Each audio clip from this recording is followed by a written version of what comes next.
There are plenty of good headphones in the market, and you don't have to go beyond $500 to experience hi-fi sound.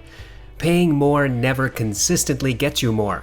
Whether you pay $900 or $4,000 for an Audeze headphone, you'll get similar build and the same lack of included accessories.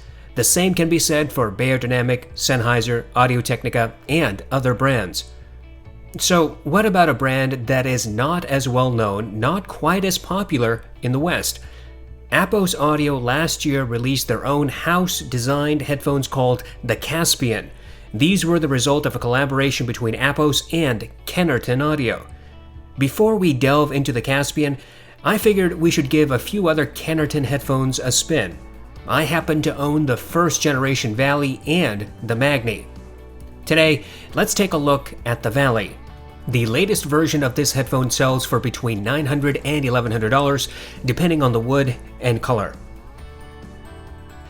The current version of the Vali is the second iteration of this headphone.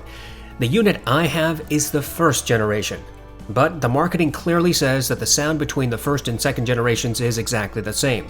There are some differences which we will cover later. The marketing says that the Vali produces detail, clarity, and powerful pushy bass.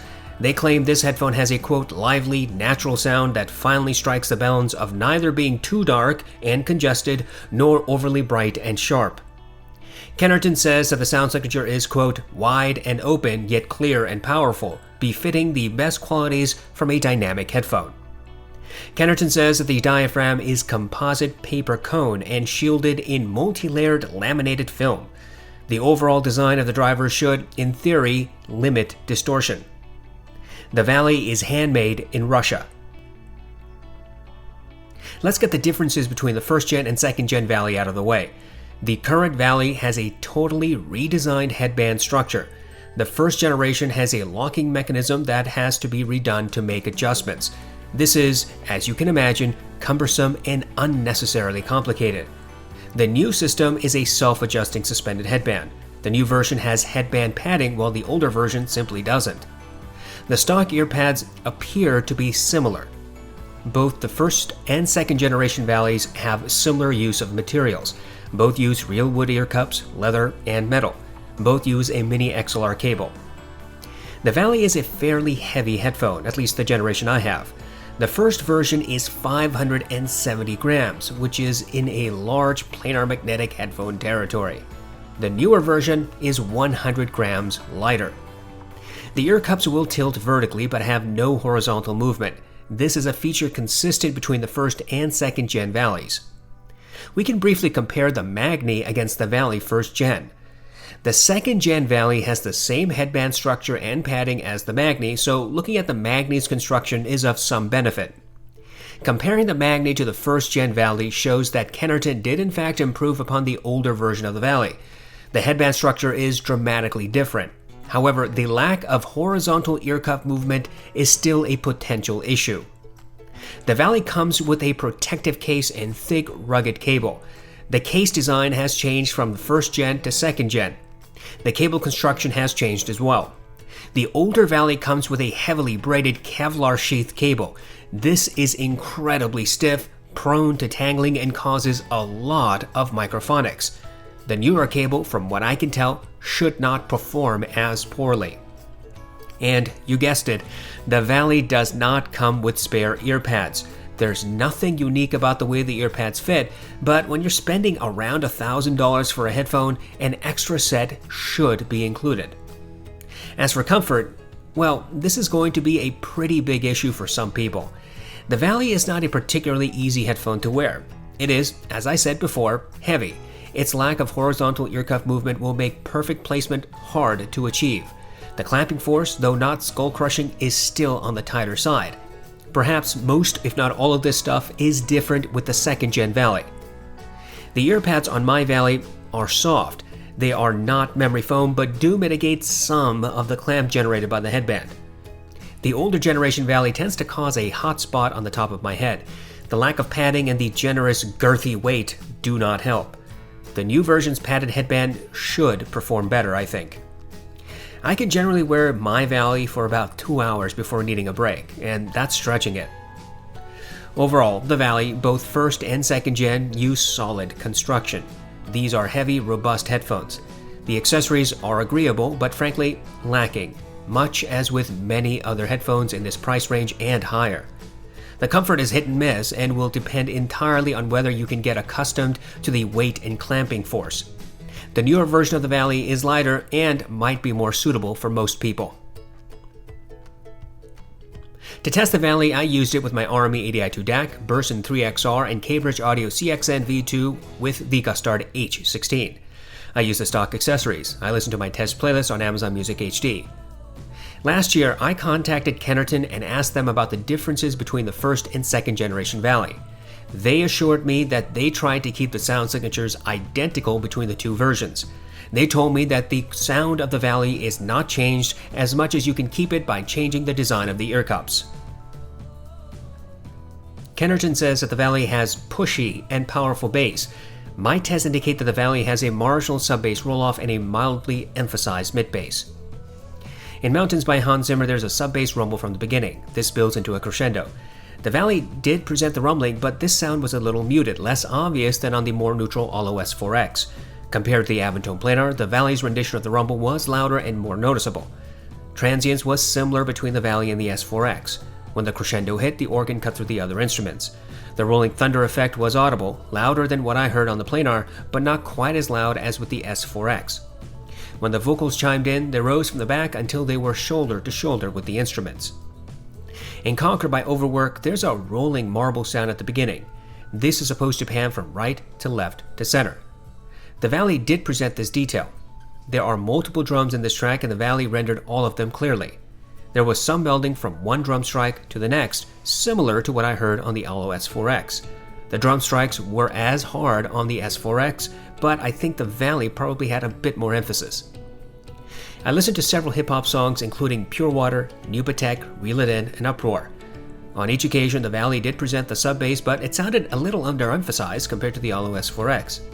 The Avantone Planar had even less sub-bass emphasis. On the Vali, the subwoofer sounded like it was in the other end of a medium-sized room. The Vali presented the drums, and they were louder than the subwoofer. The vocals were 2 steps ahead of the instruments and retained their sparkle. I listened to my Sicario playlist. I used these songs to determine if there's any audible bass distortion. Traversing from low to high volume, I could not hear any audible distortion. Overall, the Vali seems to have a marginal sub-bass roll-off. Compared to the audeze 4X, this was apparent in an A/B test. Transience is similar between these headphones, I think. The Vali seems to have a mid-bass emphasis by at least a few decibels. Kennerton does not say anything about the mids. My tests indicate that the Vali has slightly forward mids without sibilance emphasis. In Orla Gartland's Why Am I Like This, there's natural vocal grain and sibilance mixed in. The Vali presented both details without accentuating either. The audeze 4X, by comparison, did emphasize the sibilance by a few decibels. The Avantone Planar's rendition of these aspects was similar to that of the Vali's. On the Vali, Orla's voice was 2 steps ahead of the instruments. There was some melding between the drums and guitar, and the drums were generally a little bit louder than the guitar. In Want You Back by Haim, the Vali again showed that it does not accentuate female vocal sibilance. This was similar to the Avantone Planar. The audeze 4X marginally emphasized the sibilance in comparison. At 8 seconds, the primary singer says the word "we" and drags it out, making it sound gravelly. The Vali presented this detail. There are 2 backup vocalists, one in either channel. The Vali rendered their individual voices clearly. When the instruments played at maximum, the voices of the backup vocalists melded into one. There was some melding among the drums, piano, guitar, and bass. The drums were typically a little louder than the other instruments. In Superposition by Young the Giant, the Vali presented the ukulele, drums, and bass with their notes marginally running or melding together. However, all 3 instruments retained their distinct sounds. The primary male vocalist's voice was 2 steps ahead of the instruments. His vocal sibilance was not emphasized and sounded similar to what I heard on the Avantone Planar. There's a backup vocalist whose voice is layered beneath the primaries. Most headphones cannot reveal this nuanced detail. The Vali could not either. Between 1 minute and 10 and 1 minute and 20 seconds, there are sharp intakes of breaths. The Vali made these sound more like shallow gasps. Overall, the Vali has slightly forward mids and pushes vocals ahead of instruments. However, this headphone does not accentuate vocal sibilance or grain. Mid-centric clarity is average at best. Kennerton does not say anything about the treble presentation. My tests indicate this headphone has a treble roll-off starting probably around the mid-treble area. In Scherzo for X-Wings, the Vali clearly rendered the brass and horns. Both types of instruments were easily audible among the mix. Their higher pitched notes were a little underemphasized. Both the Olo S4X and Aventone Planar presented a bit more energy among these instruments. The Vali seems to have depth and width but no verticality. In other words, some instruments appear further into the wings or deeper into the well as if in an orchestra arrangement. But sounds do not come from above or below. In Flight from the City, the Vali made the piano sound like it was 4 feet away. Its bassy notes were marginally emphasized and tended to meld from one note to the next. The cello also melded slightly with the piano, but both instruments remained separated enough from each other to retain their individual characters. I could just barely hear the pops and sizzles and electric buzzing effects. The creaking of the wood on the pianist's bench and the shifting of the cello's weight were very difficult to hear. In Take 5 by the Dave Brubeck Quartet, the Vali rendered the piano in the right, drums in the left, saxophone center, and the bass a step behind. All instruments tended to slightly meld their notes together, but did retain their individual tonalities. The saxophone was the loudest of all instruments in this mix. Its higher pitched notes were not quite as loud as what I heard on the more neutral Aventone Planar. The cymbals are struck at different positions, which should result in varying tonalities. The Vali, however, made each cymbal strike sound the same. Overall, the Vali seems to have a treble roll-off. No instrument ever sounded harsh or piercing, even at excessive volumes. Kennerton's marketing says that the Vali will produce clarity and detail. That, I think, depends a lot on what you think is clear and detailed and what standards you set. The Vali is not a muddy-sounding headphone. There is sufficient clarity to hear obvious details in a mix, but subtle or nuanced details might go unnoticed or become lost in the overall presentation. Multiple vocalists, pops and sizzles, electric buzzing, twangs of guitar strings, nasally signatures of brass and horns, gravelly natures of vocals are pretty obvious details that the Vali can easily replicate. But layered details typically become shrouded or are less than clear. For a more quantitative test, I used the song New Light by Kazuki. This track has layers of details, including the sound of children playing, wind, rustling of grass, synth, piano, and footsteps. I count the number of footsteps I can hear in the first 60 seconds. The Sennheiser HD800S presents 22 footsteps, the Focal Clear, 18 footsteps, the Austrian Audio HiX65, 16 to 17 footsteps, the HiX55 presents 16 footsteps, the HiX15 and X25BT present 13 to 14 footsteps each. The hifi Mansundara, Aventone Planar, Sifka Phoenix, and Bairdynamic DT1990 present 10 to 11. The Monolith M1070, M1570, Sifka Robin, and Ultrasone Pro 1480i all provide 8 to 9. The audeze LCD2 Closed and LCD2 Classic each provide 7 to 8 footsteps. The older M1060C provides 7 footsteps. The audeze LCD1 and HD6XX present 6 to 7. The Neumann NDH20 presents 5 to 6. The Vali rendered 6 to 7 footsteps. On my scale of detail retrieval, the HD6XX and LCD1 are the average performers. Any headphone that provides more or less detail is judged accordingly. So, the NDH20 would be considered as below average and the hifi Mansundara as above average. Here, based on this scale, I think the Vali has average detail retrieval. Kennerton does not really say anything about the Vali Soundstage. There is a general understanding that open-back headphones always sound wider than closed-back headphones. I don't think that's a hard rule, but a general observation. The performance of the drivers, tuning of the headphones, ear pads, and original recording all play competing roles in the soundstage experience. The Vali seems to present some width and depth, but no verticality. I never got the impression that the Vali has wide soundstage. Elements are generally close to the ears. I have a soundstage scale. Once again, I use the HD6XX and the LCD1 as my average performers. Headphones that have more or less soundstage than these two are judged accordingly. The audeze Mobius and all Beats headphones have claustrophobic soundstage. The NDH20 and ATH M60X have below average soundstage. The HD6XX and LCD1 have, of course, average soundstage. The Sifka Phoenix, Emotiva GR1, and Ultrasound Pro 1480i have average to maybe slightly above average soundstage.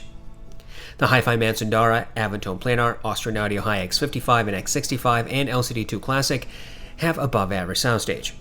The Hi-Fi Man Diva has wide soundstage. The HD800S has super wide soundstage. In my opinion, the Vali has soundstage similar to the HD6XX and LCD1. Kennerton's description of the Vali is standard affair. You really don't know how this headphone will perform with your music until you hear it yourself. And one person's bright headphone might be a dark-sounding experience for somebody else. If none of your tracks have head-thumping bass, then your perception of the tuning will be a little different from someone who prefers bassy tracks. So it's all a matter of perspective. But we can get some general ideas which can help guide your decisions. In my experience, I think the Vali is a balanced sounding headphone. While it does have some emphases and clearly caters to some aspects of music above others, this headphone is not an aggressive tuning in any particular direction. The Vali seems to have a sub-bass roll-off. Though not the same as with planar magnetic headphones, this roll-off is noticeable when compared to a more neutral competitor such as the oriolus 4X. Mid-bass, I think, has an emphasis. The mids are forward. Vocals will get a noticeable push. However, sibilance and vocal grain are not emphasized and continue to sound fairly neutral. The treble seems to be rolled off. While the lower treble sounds close to neutral, there's a gradual decrease in treble energy starting near the mid-treble region. Listening to orchestral or classical at exceedingly high volumes never seemed to cause a harsh or piercing sound. The Vali has average detail retrieval, clarity, and soundstage. If you like vocals to stand apart from instruments, enjoy an intimate presentation, but also are sensitive to sibilance or treble, then the Vali might be an interesting experience for you. If you want neutral, then look elsewhere. If you want an aggressive V-shape, then this is not the headphone to consider. It's important we compare products to better understand where things stand. Although I have the first generation Vali, Kennerton says that the sound signature is the same on the new iteration. So, I decided to compare the Vali against the harmonic dyne Zeus, Sennheiser HD660S, audeze LCD2 Classic, and the Sendy Audio Apollo. I used stock accessories for all headphones. I plugged them into my passive AB switch, which was itself plugged into the Burson 3XR. I listened to my test playlist on Amazon Music HD and Qobuz. I tried to volume match. The Zeus has nearly identical sub-bass rendition compared to the Vali. Both headphones have a roll-off, but neither is a significant one. Separation of sub-bass from mid-bass is a little clearer on the Vali. Transients is marginally faster on the Vali. Mid-bass impact is slightly harder on the Zeus. Both headphones appear to have similar bass bleed into the mids. The mids are different. The Vali pushes vocals forward. The Zeus has slightly recessed vocals with drums usually sounding a little louder in the mix. The Vali does not accentuate vocal grain or sibilance, while the Zeus does have a very slight emphasis of sibilance. Mid-centric clarity is marginally more obvious on the Vali. The treble rendition is very similar between the Vali and Zeus. Both headphones have a treble roll-off. Both present similar clarity and separation in this region. Neither headphone sounds harsh or piercing, even at high volumes. The Zeus has wider soundstage and greater detail retrieval. In my new light test, the Zeus rendered 9 to 10 footsteps. The HD660S has greater sub-bass roll-off than the Vali. Transients is also a little faster on the 660S. Separation of sub-bass from mid-bass is clearer on the 660S. Mid-bass impact is similar. Going back and forth, it was difficult to hear if one had harder drum impact. The Vali has slightly greater bass bleed into the mids. The mids are different. Both headphones push vocals ahead of the instruments. However, the Vali consistently plays vocals closer to the ears. The 660S has a slight emphasis of vocal sibilance, while the Vali keeps this detail neutral. Mid-centric clarity is more noticeable on the 660S. The 660S has noticeably more treble than the Vali. In fact, the 660S is closer to neutral. Further, the 660S has greater separation of treble instruments and overall more clarity in this region. The 660S has wider soundstage and slightly greater detail retrieval. In my new light test, the 660S rendered 8 to 9 footsteps. The LCD2 Classic has less sub-bass rendition than the Vali. The difference is fairly noticeable. Transients is faster on the LCD2. Separation of sub-bass from mid-bass is also greater on the LCD2. Mid-bass impact is harder on the Vali. The Vali has a little bit more bass bleed into the mids. The mids are also quite different. Both headphones push vocals forward and separate them from mid-centric elements. However, the Vali pushes vocals closer to the ears. The LCD2 emphasizes vocal grain and sibilance, while the Vali does not. Separation of mid-centric elements is clearer on the LCD2. Treble is noticeably different. The Vali appears to have a treble roll-off starting somewhere close to the mid-treble region. The LCD2, in contrast, has an upper treble emphasis. Separation and clarity in the treble region is more obvious on the LCD2. While neither headphone sounds harsh or piercing even at high volumes, the Vali consistently rendered instruments with less upper treble energy than the LCD2. The LCD2 has wider soundstage and more detail. While the LCD2 does not provide substantially greater detail retrieval, it was typically a little easier to hear subtle details on the LCD2. The Apollo has less sub-bass presence than the Vali. The Apollo's rendition is similar in this regard to the LCD2 Classic. Separation of sub-bass from mid-bass is clearer on the Apollo. Bass transients is faster on the Apollo. Mid-bass impact, however, is similar. The Vali has greater bass bleed into the mids. The mids on both these headphones are forward, however the Vali presents vocals closer to the ears. The Apollo has greater separation among mid-centric elements. Neither headphone accentuates vocal sibilance or grain. The treble is noticeably different. The Apollo has closer to neutral rendition with greater clarity and separation in this region. The Vali has a treble roll-off. All elements appeared closer on the Vali. There was a bit more melding among treble instruments on the Vali. The Apollo has wider soundstage and greater detail retrieval. The Apollo regularly presented clearer details than the Vali. The Apollo presented 8 to 9 footsteps in my new light test. Comparisons like these help us figure out whether we just overpaid or got a great deal. There's no such thing as an objectively perfect headphone. In fact, what you have right now might be as good as something that costs double or triple the price. Here, it is clear that the Vali has a noticeably different sound signature than the competitors I compared. Then again, they all sound different from each other. While some have similarities, none sounds identical to any other. You might enjoy one or none of these headphones. I'm very skeptical of warranty service from small manufacturers. Sometimes you get excellent help and sometimes you get nothing but pain. I have spoken about warranty and service with respect to Audeze, Sennheiser, ZMF, Beyerdynamic Drop, Monolith Chord, and other manufacturers.